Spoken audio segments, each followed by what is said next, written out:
So ನಾನು ಏನು ಮಾಡಿದ್ದೀನಿ ಅಂತ ಹೇಳಿದ್ರೆ ಈಗ 2024 ಇದ್ದು PDF ಎಲ್ಲ ಮೊಬೈಲ್ನಲ್ಲಿ ಡೌನ್ಲೋಡ್ ಮಾಡಿಟ್ಕೊಂಡಿದ್ದೀನಿ. ಸೊ ನನ್ನ ಹತ್ರ ಇರೋ ಟೆಕ್ಸ್ಟ್ ಬುಕ್ಕಿಗೂ ಇದಕ್ಕೂ ಏನೇನು ಹೊಸ ಪಾಯಿಂಟ್ಸ್ ಇದೆ ಅದನ್ನು ನೋಟ್ ಮಾಡ್ಕೊಳ್ತಾ ಇದ್ದೀನಿ. ಸೊ ಫ್ರೆಂಡ್ಸ್, ಇನ್ನು 45 ದಿನ ಉಳಿದಿದೆ. ಸೊ ನಾನೇನು ಟೈಮ್ ಟೇಬಲ್ ಹಾಕ್ಕೊಂಡಿದ್ದೀನಿ. ಪ್ರತಿದಿನ ಓದಿದ್ರೆ ರೈಟ್ ಮಾರ್ಕ್ ಹಾಕ್ಕೊಳ್ತೀನಿ. Hi friends, good morning. Welcome to my study log. So ಇವತ್ತು ನಾನು ಸ್ವಲ್ಪ ಬೇಗನೆ ಎದ್ದಿದ್ದೆ, ಅಂದರೆ ಒಂದು 4:30 ಅಷ್ಟೊತ್ತಿಗೆ ಎದ್ದಿದ್ದೆ. ಸೊ ರಾತ್ರಿನೂ ಸ್ವಲ್ಪ ಲೇಟಾಗಿತ್ತು ಮಲಗುವಾಗ. ಯಾವಾಗ ನೋಟಿಫಿಕೇಷನ್ ಅಂದರೆ C&R ಫೈನಲ್ ಬಿಟ್ಟರು ಆವಾಗಿಂದ ನನಗೆ ಸರಿಯಾಗಿ ನಿದ್ದೆನೂ ಬರ್ತಾಯಿಲ್ಲ, ಊಟನೂ ಸೇರ್ತಾಯಿಲ್ಲ.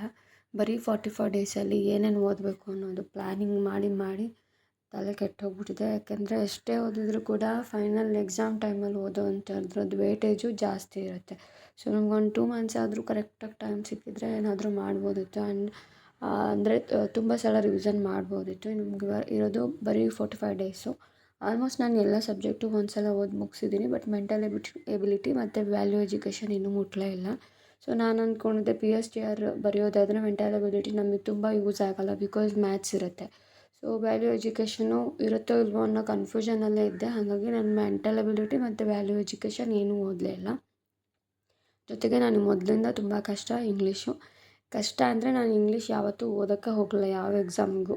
ಸೊ ಈ ಎಕ್ಸಾಮಲ್ಲಿ ಆ ರೀತಿ ಮಾಡೋದು ಬೇಡ, ನನಗೆ ಎಷ್ಟಾಗುತ್ತೆ ಅಷ್ಟು ಎಫರ್ಟ್ ಹಾಕಲೇಬೇಕು ಅಂತ ಇಂಗ್ಲೀಷಿಗೂ ಕೂಡ ತುಂಬ ಟೈಮ್ ಕೊಟ್ಟು ನೋಟ್ಸ್ ಎಲ್ಲ ಮಾಡಿಕೊಂಡು ಎಲ್ಲ ಪ್ರಿಪ್ರೇಷನ್ ಮಾಡಿದ್ದೀನಿ. ಸೊ ಎಲ್ಲ ನನ್ನ ಮೈಂಡಿಂದ ವಾಶ್ ಔಟ್ ಆಗಿಬಿಟ್ಟಿದೆ. ಯಾಕೆಂದರೆ ತುಂಬ ದಿನ ಆಗೋಯಿತು ನಾನು ಇಂಗ್ಲೀಷ್ ಓದಿದೆ.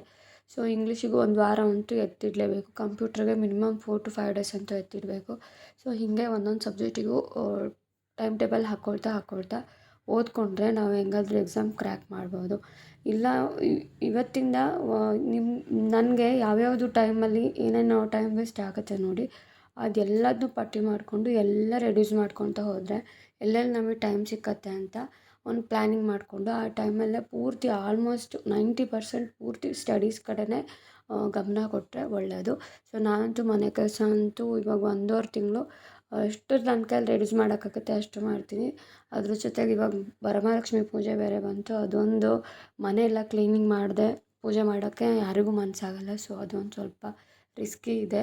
ಯಾಕೆಂದರೆ ಬರೀ ಇನ್ನೂ 45 ಡೇಸಲ್ಲಿ ನಾವು ಪ್ರಿಪ್ರೇಷನ್ ಮಾಡಬೇಕು ಅಂತ ಹೇಳಿದ್ರೆ ಯಾವುದಕ್ಕೆ ಎಷ್ಟು ಎಫರ್ಟ್ ಕೊಡಬೇಕು ಅನ್ನೋದು ಕೂಡ ನಾವು ಮೊದಲೇ ಪ್ಲ್ಯಾನ್ ಮಾಡ್ಕೊಳ್ಬೇಕಾಗತ್ತೆ. ಸೊ ಅದಕ್ಕೆ ನಾನು ನನ್ನಲ್ಲೇ ಕೆಲವು ಸಣ್ಣ ಪುಟ್ಟ ಚೇಂಜಸ್ಗಳನ್ನ ಮಾಡ್ಕೊಳ್ತಾ ಇದ್ದೀನಿ. ಪ್ರತಿದಿನ ಅಂದರೆ ಎಕ್ಸಾಮ್ ಕಲ್ಫರ್ ಆಗುತ್ತೆ ಅಂತ ಗೊತ್ತಾದ್ರಿಂದನೂ ಹಂಗೆ ಮಾಡ್ತಾಯಿದ್ದೀನಿ. ಎಲ್ಲೆಲ್ಲಿ ಟೈಮ್ ಉಳಿಸ್ಬೇಕು ಅಂತ ಪ್ಲ್ಯಾನ್ ಮಾಡಿಕೊಂಡು ಅದ್ರ ಪ್ರಕಾರನೇ ನಡ್ಕೊಳ್ತಾ ಇದ್ದೀನಿ. ಇವಾಗ ಇನ್ಮೇಲೆ ನಾನು ತುಂಬ ಟೈಮ್ ತೊಗೊಳ್ಳೋದು ನನಗೆ ಬಟ್ಟೆ ಒಗೆಯುವಾಗ ಮತ್ತು ಮಕ್ಳು ನೋಡ್ಕೊಳ್ಳೋದು. ಸ್ವಲ್ಪ ಅದು ಮಕ್ಳು ನೋಡ್ಕೊಳ್ಳೋದಂತೂ ನಾನೇನು ಅದನ್ನಂತೂ ರೆಡ್ಯೂಸ್ ಮಾಡಲಿಕ್ಕಾಗಲ್ಲ.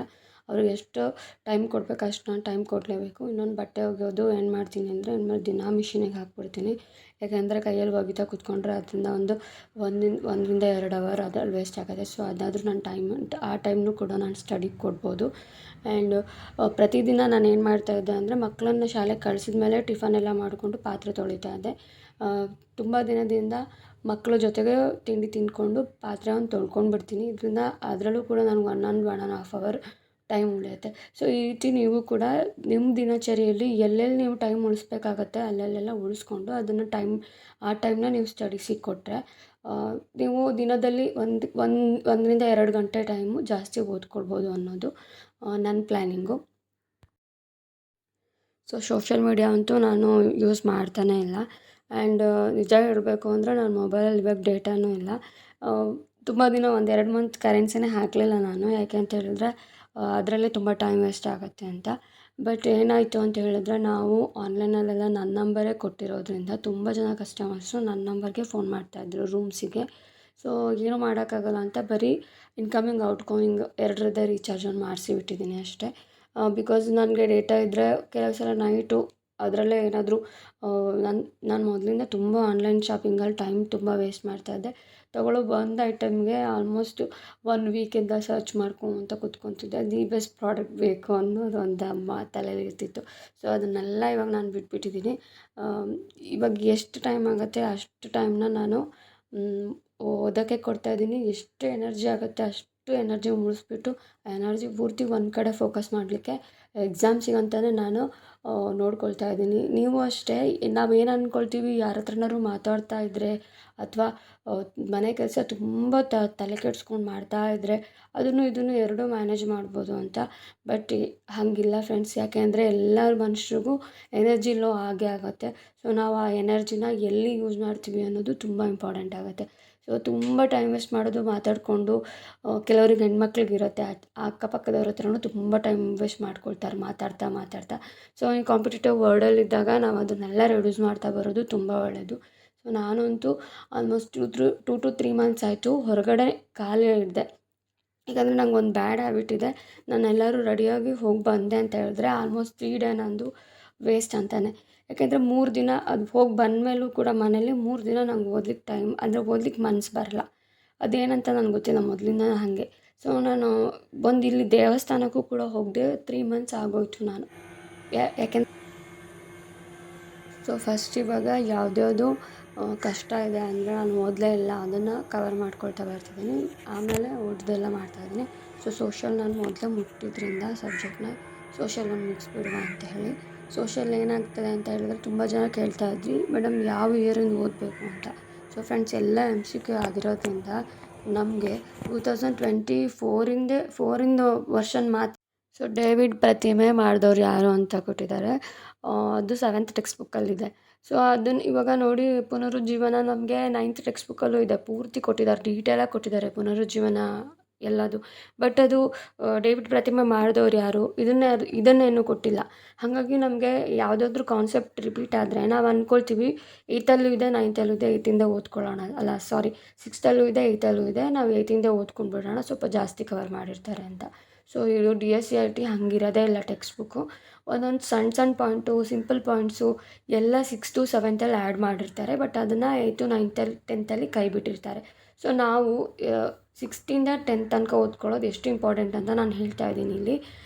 ಏನಂತ ಹೇಳಿದ್ರೆ ಒಂದೊಂದು ಪಾಯಿಂಟ್ಸ್ ಇರುತ್ತೆ, ಮೇನಾಗಿರುತ್ತೆ. ನಾವು ಅದನ್ನು ಬಿಟ್ಬಿಟ್ಟು 9th to 10th ಇರೋದ್ರನ್ನು ನಾವು ಓದ್ಕೊಂಡು ಹೋದರೆ ಆ ಕ್ವಶನ್ ಕೊಡದೆ ನಿಮಗೆ 6th to 7th ಕ್ವಶನ್ ಕೊಟ್ಟರೆ ಅಟೆಂಡ್ ಮಾಡೋದು ಕಷ್ಟ ಆಗುತ್ತೆ.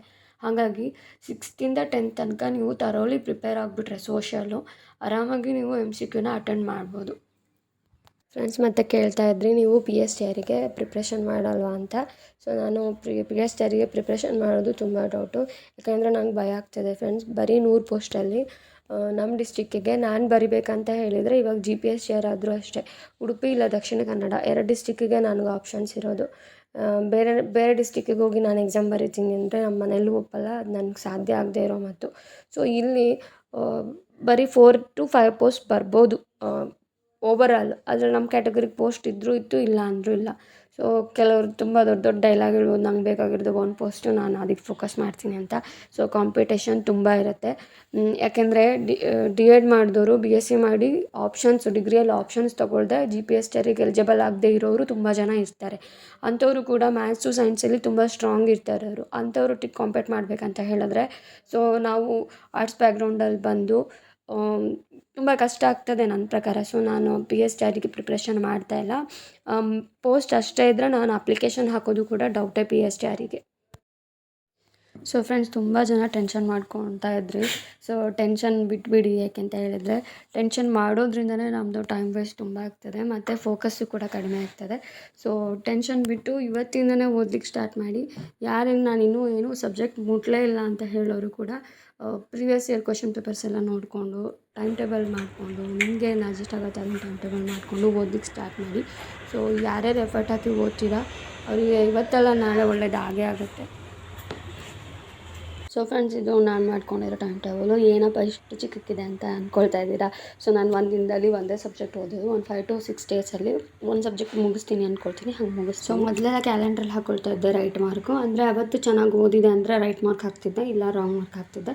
ಸೊ ಇವಾಗ ಕಣ್ಣೆದ್ರಿಗೆ ಇರಲಿ ಅಂತ ಇಲ್ಲಿ ಹಾಕ್ಕೊಂಡಿದ್ದೀವಿ. ಸೊ ಈ ಎಲ್ಲರ ಲೈಫಲ್ಲೂ ಒಂದು ಚಿಗುರು ಬಂದೇ ಬರುತ್ತೆ. ಮೇ ಬಿ ಇದು ಜಾಬ್ ಅಲ್ದಿದ್ರೆ ಇನ್ನೊಂದು. ಸೊ ಚೆನ್ನಾಗಿ ಪ್ರಿಪ್ರೇಷನ್ ಮಾಡಿರಿ ಎಲ್ಲರೂ ಅಂತ ಹೇಳ್ತಾ ಟೆನ್ಷನ್ ಬಿಟ್ಟಾಕಿ ಆರಾಮಾಗಿ ಓದ್ಕೊಳ್ಳಿ. ಆ್ಯಂಡ್ ಈಗಾಗಲೇ ಎಲ್ಲ ಸಬ್ಜೆಕ್ಟ್ ಮುಗಿಸಿರೋರು ಯಾವ್ದು ನಿಮಗೆ ಕಷ್ಟ ಇದೆ ಅದನ್ನು ಓದ್ಕೊಳ್ಳಿ ಮತ್ತು ರಿವಿಸನ್ ಲಾಸ್ಟಿಗೆ ಇಟ್ಕೊಳ್ಳಿ ಅಂತ ಹೇಳ್ತಾ ನೆಕ್ಸ್ಟ್ ವೀಡಿಯೋದಲ್ಲಿ ಸಿಗ್ತೀನಿ. ಟೇಕ್ ಕೇರ್, ಬಾಯ್.